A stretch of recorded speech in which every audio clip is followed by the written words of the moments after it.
আপনার রান্নাটা মোটেও ভালো হয়নি, তারপরেও প্রশংসা করবে, মানুষের সামনে কখনো ছোট করবে না। এই ব্যক্তিটা কে জানেন?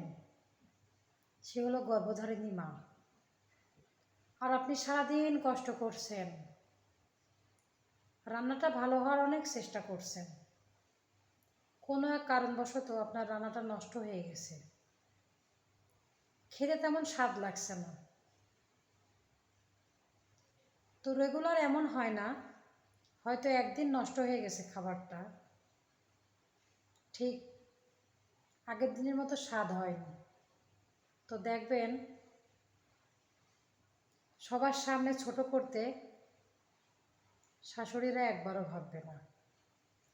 এজন্য আসলে মায়ের স্থান মায়ের জায়গায়, শাশুড়ির স্থান শাশুড়ি জায়গায়। মা কখনো শাশুড়ির মতো অভিনয় করতেই জানে না, আর শাশুড়ি কখনো মায়ের স্থানটা নিতেই পারে না।